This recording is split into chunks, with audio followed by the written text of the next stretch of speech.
فاعوذ باللہ من الشیطان الرجیم بسم اللہ الرحمن الرحیم ومن یرغب عن ملت ابراہیم الا من صفی نفسہ، اور ایسا شخص کون سا ہوگا جو ابراہیم کے طریقے سے منہ موڑے۔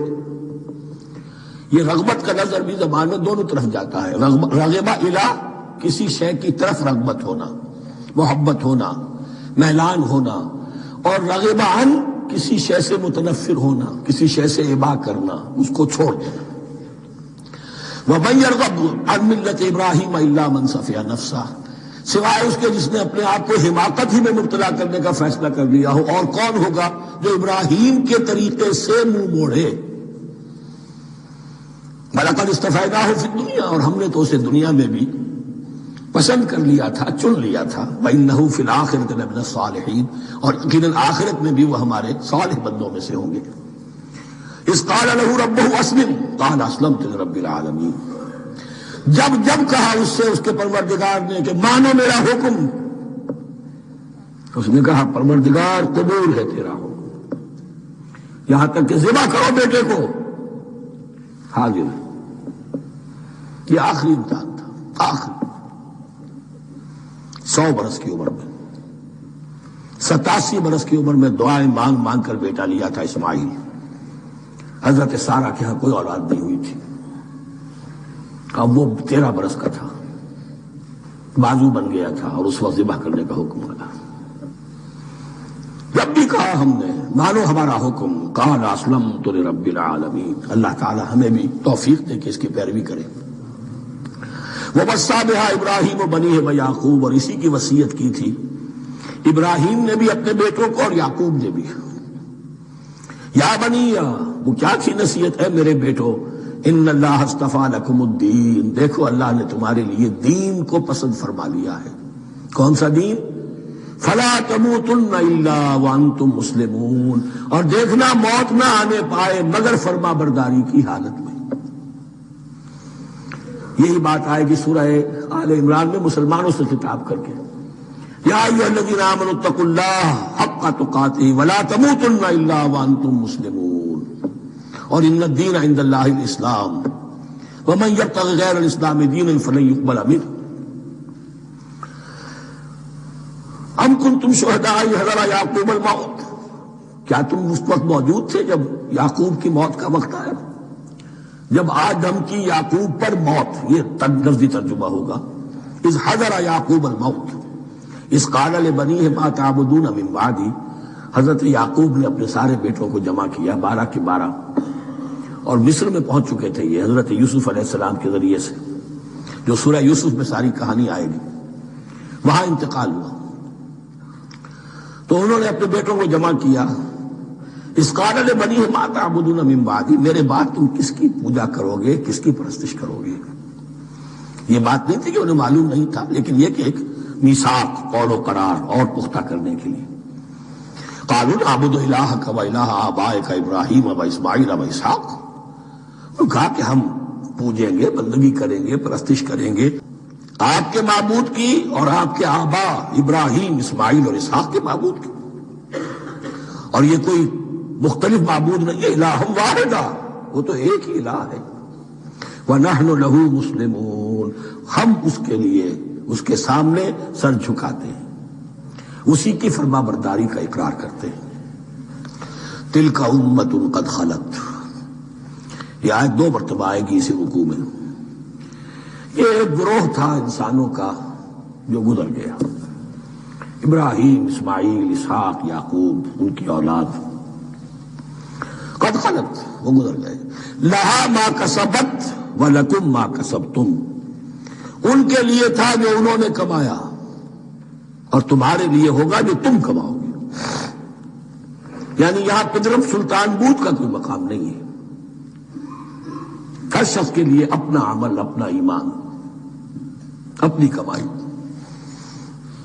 وَلَا تُسْأَلُونَ عَمَّا كَانُوا يَعْمَلُونَ، تم سے یہ نہیں پوچھا جائے گا کہ وہ کیا کرتے تھے، تم سے پوچھا جائے گا تم کیا کر کے لائے ہو۔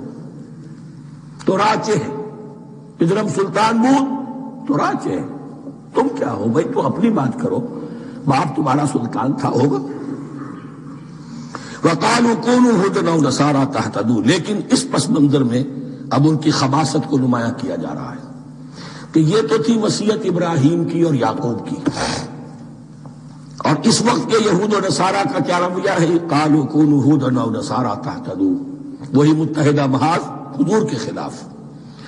یا تو یہودی، انہوں نے کہا کہ یا یہودی ہو جاؤ یا نصرانی تو ہدایت پر ہو جاؤ گے۔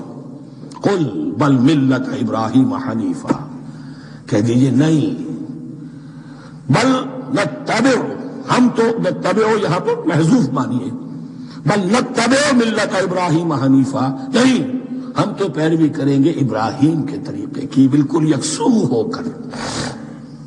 وما كان من المشرکین، اور وہ مشرکوں میں سے نہیں تھے۔ قولوا آمنا باللہ، اب یہاں مسلمانوں کو حکم دیا جا رہا ہے، دیکھو تم ان کے جو کچھ وہ کہتے ہیں اس کے جواب میں تم یہ کہو، قولوا کہو آمنا باللہ، ہم ایمان رکھتے ہیں اللہ پر، وما انزل الینا، اور جو کچھ نازل کیا گیا ہماری جانب، وما انزل الی ابراہیم و اسماعیل و اسحاق و یعقوب، اور جو کچھ نازل کیا گیا ابراہیم اور اسماعیل اور اسحاق اور یعقوب کی طرف، والاسباط، اور ان کی اولاد کی طرف، وما اوتی موسیٰ و عیسیٰ، اور جو کچھ دیا گیا موسیٰ کو اور عیسیٰ کو، وما اوتی النبیون من ربہم، اور جو کچھ دیا گیا تمام نبیوں کو ان کے رب کی طرف سے، لا نفرق بین احد منہم، ہم ان میں سے کسی کے مابین تفریق نہیں کرتے، ہم سب کو مانتے ہیں۔ دیکھیے ایک ہے تفضیل، کسی کو ایک کو زیادہ افضل سمجھنا دوسرے سے، یہ اور بات ہے، وہ تو سورہ آل عمران میں آئے گا تلک الرسل فضلنا بعضهم علی بعض۔ تفریق یہ کہ ایک کو مانے ایک کو نہ مانے، ان رسولوں میں سے ایک کا انکار سب کا انکار ہے۔ لا نفرق بین احد منہم ونحن له مسلمون، اور ہم نے تو اسی کی فرما برداری کا قلادہ اپنی گردن میں ڈال دیا ہے۔ فَإِنْ آمَنُوا بِمِثْلِ مَا آمَنْتُمْ، پھر اے مسلمانوں اگر یہ بھی ایمان لائے یہود اور نصارہ بالکل اسی طرح جیسے تم ایمان لائے ہو، نو کمپرومائز، ٹھیک ٹھیک وہی دین اختیار کریں، وہی راستہ جو کہ محمد کے ذریعے سے تمہیں دیا گیا صلی اللہ علیہ وسلم۔ فَإِنْ آمَنُوا بِمِثْلِ مَا آمَنْتُمْ بِهِ فَقَدِ اهْتَدَوْا، تب وہ ہدایت پر ہوں گے۔ وَإِنْ تَوَلَّوْا، اور اگر وہ پیٹھ موڑ لیں، فَإِنَّمَا هُمْ فِي شِقَاقٍ، تو اس کے معنی یہ ہے کہ وہ زدم زدہ میں اور دشمنی کے اندر وہ مبتلا ہو چکے ہیں۔ فَسَيَكْفِيكَهُمُ اللَّهُ، تو اے نبی آپ کے لیے ان کے مقابلے میں اللہ کافی رہے گا، آپ فکر نہ کریں، آپ کسی کمپرومائز کی دعوت کی طرف توجہ ہی نہ دیں، کچھ دو کا معاملہ سوچیں بھی نہ، ان کی مخالفتوں سے آپ مرعوب نہ ہوں، ان کی دھمکیوں کا کوئی اثر نہ رہے۔ فَسَيَكْفِيكَهُمُ اللَّهُ، اللہ کافی رہے گا آپ کے لیے ان سب کے مقابلے میں۔ وَهُوَ السَّمِيعُ الْعَلِيمُ، اور یقیناً وہ سب کو سننے والا اور جاننے والا ہے۔ ایسا نہیں ہے کہ اسے معلوم نہ ہو کہ آپ اس وقت کن حالات میں ہیں، کیسی مشکلات میں ہیں، کس طرح کی نازک صورتحال دن بدن جو ہے شکل بدل رہی ہے، لیکن آپ قائم رہیں۔ یہ ہے جگہ جہاں پر خون پڑا ہوا ہے، اس نسخے میں جو حضرت عثمان تلاوت فرما رہے تھے، اور اس وقت باغیوں نے انہیں شہید کیا ہے۔ ان کی زوجہ محترمہ نائلہ، انہوں نے بچانا چاہا ہے تو ان کی انگلیاں کٹ گئیں، اور خون جو ہے وہ فَسَيَكْفِيكَهُمُ اللَّهُ، ان الفاظ پر وہ خون پڑا ہے، وہ دم اب بھی موجود ہے۔ وَهُوَ السَّمِيعُ الْعَلِيمُ، اور وہ سب کچھ سننے والا اور جاننے والا ہے۔ صبغۃ اللہ، کیا معنی؟ یہاں پر بھی ایک آپ کو محذوف ماننا ہوگا، اخترنا صبغۃ اللہ، ہم نے تو اختیار کر لیا ہے اللہ کے رنگ کو۔ وَمَنْ أَحْسَنُ مِنَ اللَّهِ صِبْغَةً وَنَحْنُ لَهُ عَابِدُونَ، اور اللہ سے بہتر رنگ کس کا ہوگا، اور ہم تو بس اسی کی بندگی، اسی کی پرستش کرنے والے ہیں۔ قُلْ أَتُحَاجُّونَنَا فِي اللَّهِ وَهُوَ رَبُّنَا وَرَبُّكُمْ، اے نبی ان سے کہیے کہ کیا تم ہم سے محاجہ کر رہے ہو، حجت بازی کر رہے ہو، جھگڑ رہے ہو، دلیل بازی کر رہے ہو اللہ کے بارے میں؟ وَهُوَ رَبُّنَا وَرَبُّكُمْ، وہ تو ہمارا رب بھی ہے تمہارا رب بھی ہے، رب تو ایک ہے، رب بھی ایک، اس کا دین بھی ایک، ہاں شریعتوں میں فرق ہوا ہے۔ قُلْ أَتُحَاجُّونَنَا فِي اللَّهِ وَهُوَ رَبُّنَا وَرَبُّكُمْ وَلَنَا أَعْمَالُنَا وَلَكُمْ أَعْمَالُكُمْ، رب تو ہمارا بھی وہ تمہارا بھی وہ، البتہ ہمارے لیے ہوں گے ہمارے عمل، تمہارے لیے ہوں گے تمہارے عمل۔ وَنَحْنُ لَهُ مُخْلِصُونَ، اور ہم تو اس کے لیے اپنے آپ کو خالص کر لینے والے ہیں۔ یہ ذرا 3 الفاظ یہاں پہ نوٹ کر لیجئے، یہ میرے اور آپ کے لیے لمحہ فکریہ ہیں۔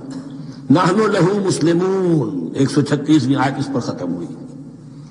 ہم اس کے سامنے سر تسلیم خم کرتے ہیں، ان میں سے تو ہم بھی شامل ہیں۔ نحن لہو عابدون، آیت نمبر 138، ہم اس کی بندگی کرنے والے ہیں، اسی کی بندگی کرنے والے ہیں۔ تو صرف اسلام نہیں، عبادت اور ٹوٹل عبادت، ٹوٹل بندگی، پوری زندگی میں اس کے ہر حکم کی پیروی اور اطاعت۔ اس سے آگے بات آئی وَنَحْنُ لَهُ مُخْلِصُونَ، یہ عبادت اخلاص کے ساتھ نہیں ہے تو منافقت ہے۔ اس عبادت سے کوئی دنیا کی منفعت پیش نظر نہ ہو، سوداگری نہیں، یہ عبادت خدا کی ہے۔ دنیا بنانا، دنیا کمانا، دین کو ذریعہ بنانا، اس سے بڑا، اس سے بڑی اور اس سے گری ہوئی کوئی حرکت نہیں۔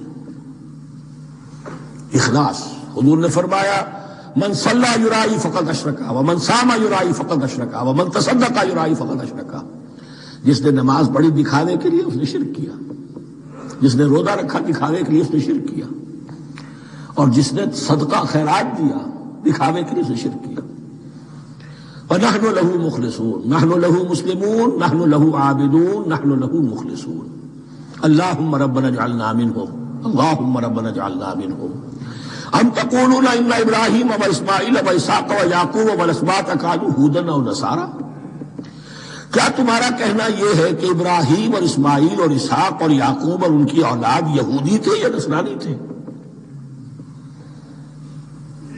تم جو کہتے ہو کہ یا یہودی ہو جاؤ یا نصرانی تب ہدایت پاؤ گے، تو ابراہیم یہودی تھے یا نصرانی؟ اور اسحاق اور یعقوب اور یوسف اور موسیٰ اور عیسیٰ یہ کون تھے؟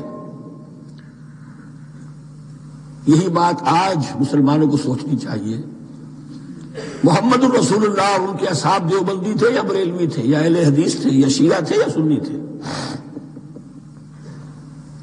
ان تقسیموں سے اوپر ہونے کی ضرورت ہے۔ اللہ کے ساتھ اخلاص کا تقاضا یہ ہے، ٹھیک ہے ایک فقہی مسلک کے اعتبار سے ایک شخص کسی مسلک کی پیروی کر رہا ہے، لیکن اپنے آپ کو اس سے آئیڈینٹیفائی کرانا اور اس مسلک کو مقدم رکھنا دین پر، اور اس مسلک ہی کے لیے محنت اور مشقت اور بھاگ دوڑ تبلیغ ہو رہی ہے اسی کی، یہ چیز بالکل اس اصل حقیقت کے خلاف ہے کہ جو اللہ کے دین نے ہمیں سکھائی ہے۔ ام تقولون ان ابراہیم واسماعیل واسحاق ویعقوب والاسباط كانوا هودا او نصارا قل انتم اعلم ام اللہ، کہیے ان سے کہ تم زیادہ جانتے ہو یا اللہ زیادہ جانتا ہے۔ امن اظلم ممن كتم شہادۃ عنده من اللہ، کان کھول کر سن لو، اس سے بڑھ کر ظالم کون ہوگا جس نے اللہ کی ایک گواہی جو اس کے پاس تھی اسے چھپا لیا۔ تمہارے پاس گواہیاں ہیں، علماء یہود جانتے تھے یہ اللہ کے رسول ہیں جن کے ہم منتظر تھے، اس گواہی کو چھپائے بیٹھے۔ ومن اظلم ممن كتم شہادۃ عنده من اللہ وما اللہ بغافل عما تعملون، اور اللہ ہرگز غافل نہیں ہے کہ اس سے جو تم کر رہے ہو۔ تلک امۃ قد خلت، یہ گروہ مقدس جماعت تھی یہ جس کے یہ گلے سرسبد تھے، یہ گزر گئے۔ لہا ما کسبت ولکم ما کسبتم، جو کمائی انہوں نے کی، جو عمل انہوں نے کمائے وہ ان کے لیے، تمہارے لیے نہیں۔ تمہارے لیے وہ ہوگا جو تم کماؤ گے۔ ولا تسألون عما كانوا يعملون، اور تم سے ان کے عمل کے بارے میں نہیں پوچھا جائے گا کہ انہوں نے کیا کیا، تم سے سوال یہ ہوگا کہ تم نے کیا کیا۔